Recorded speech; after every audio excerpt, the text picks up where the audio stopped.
Well, it's time now to review headlines on today's newspaper with the Ombudsman of This Day and Arise Media Group and This Day Newspaper Limited Group Executive Director Kayode Komolafe, who is joining us from our Abuja studios. Good morning, Mr. KK. It's not so pleasant when we don't have you here in the studio with us, but we will manage this time around. Happy Sunday to you.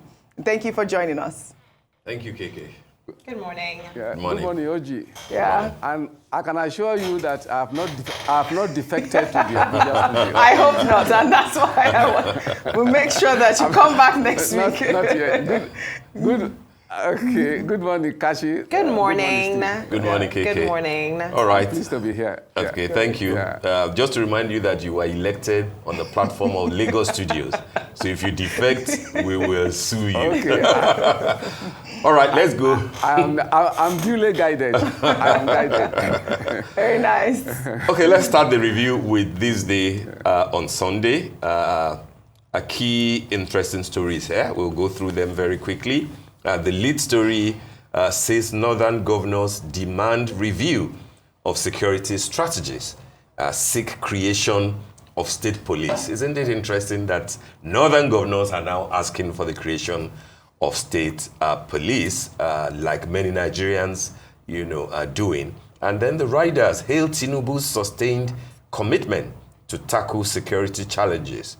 Governor Sani allays fears on abuse of state police by governors. That seems to be the excuse from a few quarters as to why state police may not be desirable at this point.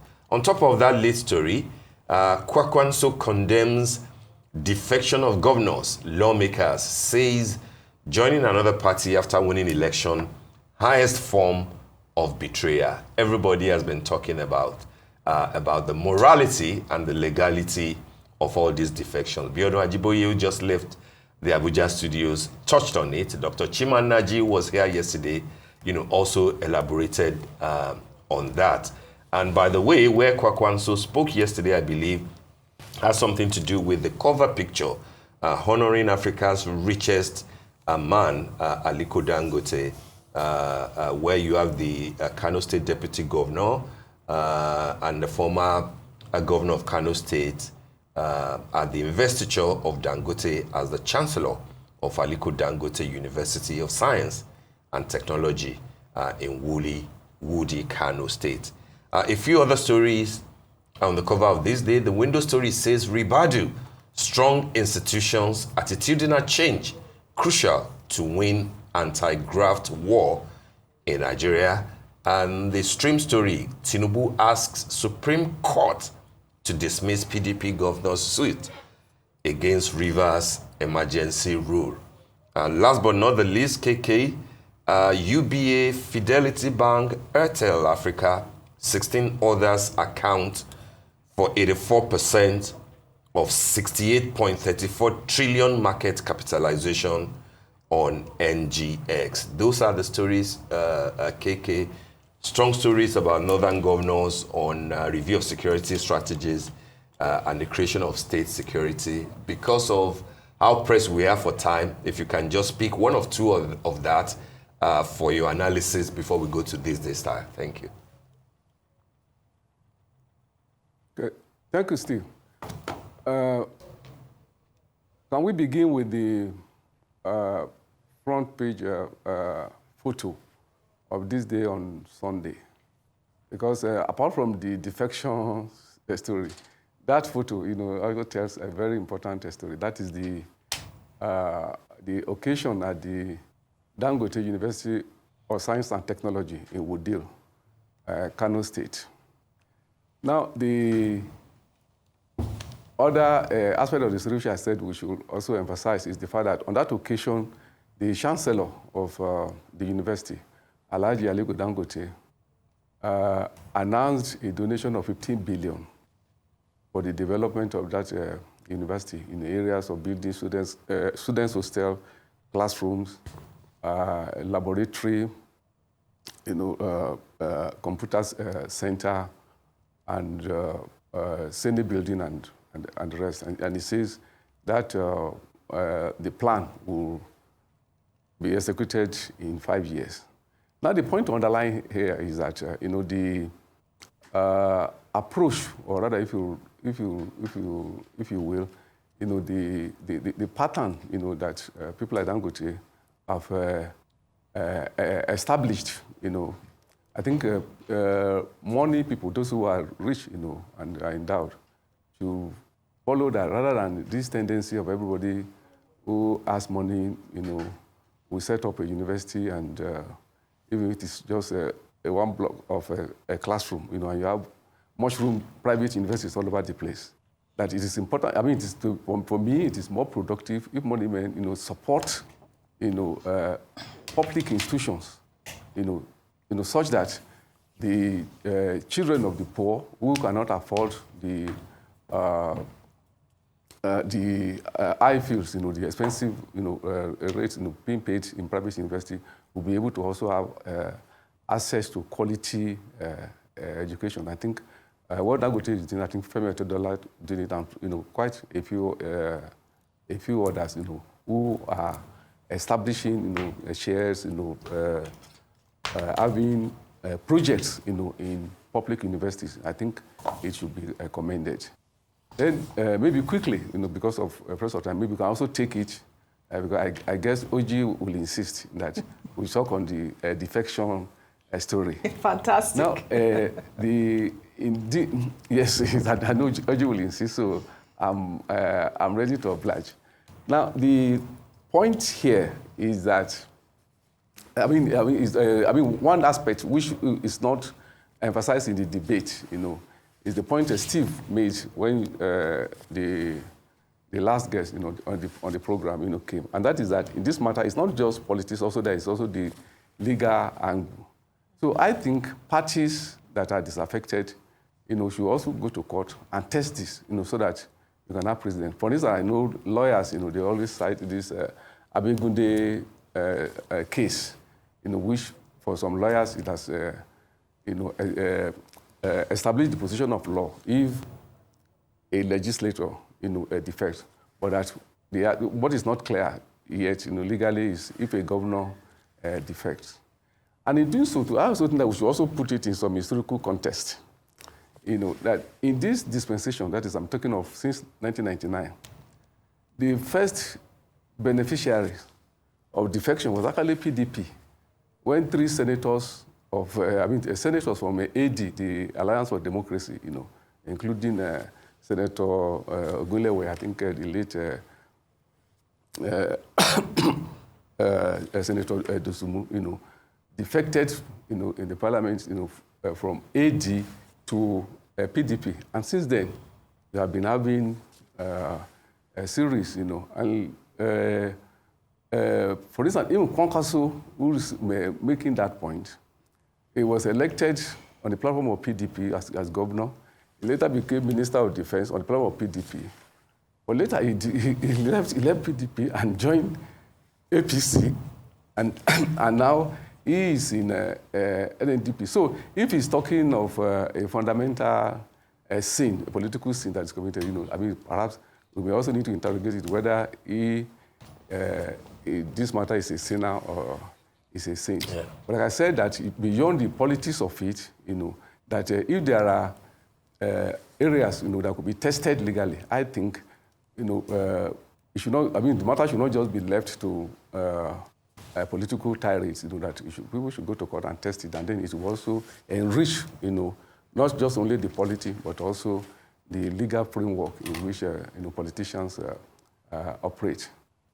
Right. Very quickly, the lead story of this day on Sunday, incidentally, is also the lead story of leadership and that of a tribune, and that is the positive thing that, as a reason from the meeting of northern governors and northern traditional rulers, which took place yesterday. And the remarkable thing there is that it has accentuated the communique of that particular meeting, which is very, very important, of northern leaders, has accentuated, what you might now call a consensus around the idea of state police, among other issues, and also the seriousness also given to security in the sense now that sub-regional, sub-national governments and the local authorities are now taking responsibility for security. Even though we know that the security apparatus are controlled by the federal government, but that does not obviate the fact that state government, local governments, they have security, responsibilities. For instance, it's said that when you say that we have a kidnapping, that people come with hundreds of motorcycles, to take people away from a local government. That it's often forgotten that in every local government, you have a state, state security services agent, SSS agent. You have DPOs, in every local government. What role? In what role do they play in security matter in alliance with the local government chairman? And if you bring that up, also at the state level. So I think it was a positive thing that took place. Secondly, that the position of the northern governors and the non-traditional rulers also is a thing that should be applauded, because already the process of creating this state police is in motion. I think at the level of the Nigerian government, Nigerian Governors Forum, is more or less settled. That if that is achieved, I think that is better than the one man, one gun solution, which is being advocated in some quarters. I think it's a more orderly approach, and much better. Well and said. Finally, if you will, the window story, which is also a security-related story. But then the contest really was the 9th lecture, to mark the birthday of one of the most revered traditional rulers, in the country, Oba Shikiru Kayode Adetono, whose birthday actually was yesterday. The lecture was delivered by the National Security Advisor, Malam Nuhu Ribadu. It was represented by Mr. Tosin Ajayi, the Director General of State Security Services. And just the point to made there is that, which I think is worthy of reflection by everybody concerned about security, is that the National Security Advisor is drawing attention to the structural and the systemic, nature, of the insecurity problem that we have, and that in finding a solution to it, you will need a lot of, structural reform, institutional reform, and also strengthening the institutions that are involved in ensuring that the country is safe for everybody. All right, Mr. KK, I agree with you with the fact that the northern governors, are adopting the state police. I think, like you said, is a great achievement and is a thing that we should look, applaud at this moment. I'd like us to pull up This Day Style because of time, and the cover picture for This Day Style is none other than the African giant, Burna Boy. I mean, he is really gracing the cover in style. And the editor note there says, Burna Boy doesn't just show up, he takes up space.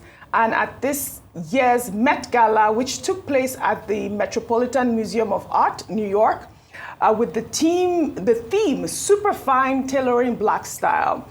Burna Boy was there dressed in the Ghanaian designer Oswald Boateng. And the editor also says Burna brought the essence of black elegance to life through fabric and cut the presence. He looked like royalty, and I can attest to that, Kachi, because we did see that report from Sheito Atigeri in New York covering the Met Gala with all our beautiful Nigerians representing there. And Burna Boy definitely did represent his African royalty in that tailored Oswald Boateng tuxedo. It was really lovely. Beautiful to see. Really beautiful to see. I believe that we have just about a minute. If we can read some headlines of other newspapers really quickly before we wrap. Congratulations, Odogu Burna. Odogu Burna. All right, can we quickly look at Punch, which is also about mass defections.